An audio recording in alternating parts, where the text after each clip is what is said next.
Золотое солнце Кении стояло в самом зените, превращая бескрайнюю саванну Масаи-Мара в плавящееся море сухой травы и звенящего зноя. Воздух дрожал от невыносимой жары, и все живое искало спасения в редкой тени раскидистых акаций или у пересыхающих русел рек.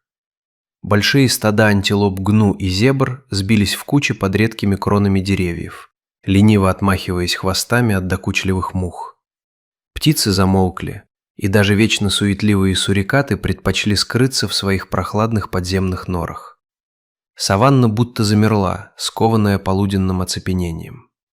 В этот удушливый час прайд львов отдыхал после тяжелой, но успешной ночной охоты. Взрослые хищники лежали в тени огромного валуна, раскинув мощные лапы и тяжело дыша. Малыш Лео, маленький львенок с еще не до конца выцветшими младенческими пятнами на пушистой шкурке, был полон энергии, несмотря на зной. Ему казалось невероятно скучным просто лежать рядом с матерью, величественной львицей по имени Аша. Лео постоянно крутился, кусал маму за уши и пытался играть с хвостом спящего вожака, за что получил лишь тяжелый предупреждающий вздох. Пока взрослые окончательно погрузились в чуткую полудрему, Лео заприметил в траве нечто интересное. Это была крупная саранча с ярко-зелеными крыльями, которая с сухим треском перелетала с одного стебля на другой. Неуклюже прыгая, припадая к земле и забавно виляя задом перед каждым броском, маленький охотник и не заметил, как отдалился от безопасного лежбища своего прайда. Саранча манила его все дальше, уводя прочь от тенистого убежища к самому краю каньона, где протекала река. Охота за неуловимым насекомым привела его к крутому обрыву. Вода внизу казалась такой прохладной, чистой и манящей, особенно на фоне удушающей жары вокруг. Мучимый жаждой и детским любопытством, маленький львенок решил спуститься по склону, чтобы сделать всего пару глотков. Земля под его лапами была сухой, растрескавшейся от долгой засухи, и напоминала мозаику из твердой, выжженной солнцем глины. Спуститься вниз оказалось удивительно легко. Он просто съехал на животе, поднимая клубы пыли и весело перебирая лапами. Ему казалось это забавной игрой, финал которой он не мог предугадать. Но утолив жажду прохладной речной водой, Лео столкнулся со страшной реальностью. Путь назад, наверх, к прайду, оказался заблокирован отвесной стеной. Высокий обрыв из высохшей, осыпающейся земли, который сверху казался лишь небольшим склоном, снизу превратился в неприступную крепость. Лео попробовал взобраться обратно тем же путем, каким спустился. Он отчаянно цеплялся маленькими, еще совсем не окрепшими когтями за крошечные выступы растрескавшейся глины, пытаясь подтянуть свое тяжелое тельце. Его задние лапы беспомощно скользили по гладкой поверхности, не находя никакой опоры. С тихим пугающим шорохом куски сухой земли отламывались под его весом, и львенок раз за разом срывался вниз, поднимая тучи серой, удушливой пыли, которая забивала ему нос и глаза. Немного переведя дух, он предпринял вторую попытку, выбрав другое место, где из земли торчали редкие, пожелтевшие корешки высохшей травы.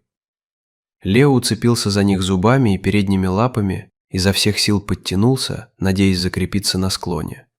Но хрупкие стебли не выдержали веса его подрастающего тела. С тихим треском трава оборвалась, земля ушла из-под лап, и малыш снова покатился к подножию обрыва, больно ударившись о жесткий грунт и кувыркнувшись через голову. Осознание того, что он остался один на один с дикой природой, мгновенно парализовало маленького хищника. В воздухе пахло опасностью. Внизу, в мутной воде реки, таилась вековая угроза. Здесь в любой момент могла показаться зубастая пасть огромного нильского крокодила, для которого маленький львенок стал бы легкой добычей. Наверху, за недосягаемым краем обрыва, была его семья, его защита, его мудрая и сильная мама. Разница между безопасным миром прайда и этой смертельной ловушкой составляла всего несколько метров вертикальной стены. Сердце Лео колотилось как сумасшедшее, готовое выпрыгнуть из груди. Одиночество в саванне для такого крохи означало верную гибель. Ведь поблизости могли бродить гиены или леопарды, всегда готовые воспользоваться слабостью детеныша. Он сел на узкой кромке между смертоносной водой и неприступной стеной, задрал маленькую голову к небу и жалобно закричал. Это не был рык грозного зверя, способного напугать врагов. Это был тонкий, испуганный, дрожащий плач ребенка, зовущего на помощь. Звук разносился над неподвижной гладью воды, отражаясь от глиняных стен каньона. Львица Аша проснулась мгновенно, словно от сильного толчка. Материнский инстинкт – один из самых чутких и совершенных инструментов, созданных дикой природой.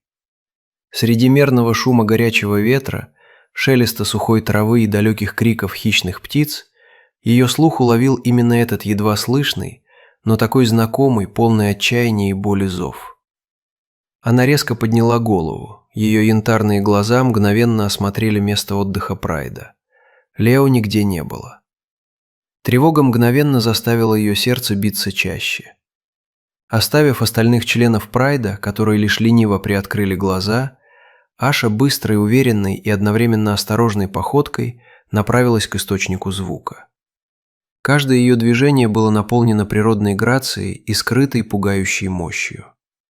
Она шла по цепочке едва заметных следов на пыльной земле, оставленных ее сыном. По мере приближения к реке жалобный плач становился все отчетливее. Наконец она подошла к самому краю обрыва и заглянула вниз. У подножия стены, судорожно вжимаясь в сухую грязь и дрожа всем телом, сидел ее маленький сын. Увидев родной силуэт на фоне яркого неба, Лео закричал еще громче. В его голосе смешались безумная надежда и пережитая паника. Аша тихо, гортанно зарычала в ответ. Этот низкий вибрирующий звук, понятный только им двоим, должен был успокоить малыша, вернуть ему веру в спасение и дать понять: мама здесь, помощь пришла. Но ситуация была по-настоящему критической. Склон был слишком крутым, практически вертикальным даже для взрослой опытной львицы. Прямой неосторожный спуск грозил катастрофой. Аша могла просто сорваться, увлекая за собой тонны осыпающейся земли и камней, и раздавить или покалечить собственного детеныша. Время играло против них, ведь крики львенка могли привлечь других, куда менее дружелюбных обитателей саванны. Аша начала медленно ходить взад-вперед по самому краю обрыва, лихорадочно оценивая обстановку, изучая структуру грунта и выискивая наиболее безопасную точку для начала спуска. Поняв, что другого пути нет и никто кроме нее не спасет малыша, Аша решилась на отчаянный шаг.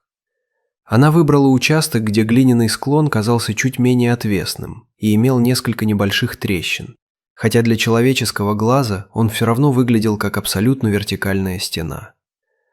Львица развернулась и начала спускаться спиной вперед, осторожно прощупывая задними лапами каждый сантиметр осыпающейся поверхности. Ее мощные острые когти глубоко вонзались в подсохшую глину, удерживая массивное тело весом более 130 килограммов от падения. Земля с сухим шорохом осыпалась под ее весом. Мелкие камни и комья глины градом сыпались вниз, прямо на Лео. Но малыш, словно понимая важность момента, замер, прижавшись к земле, не шевелясь и во все глаза глядя на спускающуюся мать. Аша действовала с поразительной, почти хирургической точностью и аккуратностью, рассчитывая каждый шаг и перенося вес тела с лапы на лапу так, чтобы не вызвать масштабный оползень, способный завалить ее сына. Спустившись на узкий, едва заметный уступ у самого низа, где едва хватало места для нее самой, львица мягко, стараясь не напугать, приблизилась к затрепетавшему от абсолютной радости малышу. Лео тут же ткнулся носом в ее массивную, покрытую шрамами лапу, ища защиты от всех страхов этого дня. Аша нежно обнюхала его голову и спину, быстро убеждаясь, что он цел и не ранен, а затем широко раскрыла свою пасть. Это невероятное зрелище всегда поражает исследователей дикой природы. Огромные страшные челюсти, способные одним укусом перекусить кости крупной антилопы или защитить прайд от врагов, сомкнулись на шее львенка с абсолютной ювелирной нежностью. Она перехватила его за загривок, точно так же, как делала это, когда он был совсем крошечным и беспомощным слепым котенком. Лео мгновенно обмяк, подчиняясь древнему инстинкту, поджал лапы и хвост, превратившись в послушный и компактный сверток, чтобы не мешать материнским движениям. Теперь перед Ашей стояла самая сложная и изнурительная задача – подняться обратно наверх, удерживая в зубах дополнительный груз, который постоянно смещал центр тяжести. У нее больше не было возможности помогать себе челюстями для баланса или цепляться за выступы зубами. Вся колоссальная нагрузка легла исключительно на ее мощные лапы, сильные плечи и мышцы спины. Один неверный шаг, одна поскользнувшаяся лапа, и они оба полетят вниз на острые камни у кромки воды. Левица развернулась лицом к неприступному склону. Сделав глубокий вдох, она совершила первый мощный рывок вверх, буквально вбивая передние когти в податливую сухую землю. Мышцы под ее гладкой золотистой шкурой натянулись, как стальные канаты, отчетливо прорисовываясь при каждом усилии. Земля и пыль из-под ее лап летели во все стороны, образуя целое облако. Но Аша, не обращая на это внимания, уверенно продвигалась вверх шаг за шагом, бережно и крепко удерживая драгоценную ношу в своих челюстях. Она шла вперед, ведомая лишь одной мыслью – спасти своего ребенка. Каждый шаг давался ей с огромным трудом. Дыхание стало тяжелым и прерывистым, но материнская любовь и сила дикого зверя творили чудеса. И вот, собрав последние силы, Аша сделала финальный, самый мощный толчок задних лап. Оттолкнувшись от крошащегося уступа, она буквально перемахнула через край обрыва, оказавшись на твердой, надежной и безопасной поверхности саванны. Наверху дул легкий ветерок, приносящий облегчение после душного каньона. Она прошла еще несколько метров вглубь территории, как можно дальше от опасного и коварного края, и осторожно с величайшей заботой опустила Лео на мягкую выгоревшую траву. Малыш тут же встряхнулся всем телом, освобождаясь от остатков пыли, грязи и пережитого страха. Аша, тяжело дыша и опустившись на землю рядом с ним, принялась заботливо и размашисто вылизывать его шерсть своим шершавым, как наждачная бумага, языком. Она смывала следы пережитого кошмара, успокаивала его взбудораженное сердце и заново запечатлевала свой родной, дарующий безопасность запах. Лео довольно зажмурился, тихонько заурчав от счастья. Вскоре к ним приблизились остальные львицы Прайда, которые пришли посмотреть на виновника переполоха. Они окружили мать и сына, приветствуя вернувшихся легким боданием головами, потираясь боками и издавая негромкое одобряющее урчание. Прайд снова был единым целым. Лео, уже совершенно забыв о недавней смертельной опасности и минутах ужаса на дне каньона, весело побежал впереди взрослых львиц, высоко и гордо задрав хвостик с маленькой темной кисточкой. Он усвоил важный, суровый жизненный урок саванны. Природа не прощает ошибок и невнимательности. Но главное, что он знал теперь наверняка: пока рядом мама, ему не страшны никакие крутые обрывы и опасности этого огромного мира. Прайд медленно скрылся в высокой золотистой траве, продолжая свой вечный размеренный путь по бескрайним просторам Африки.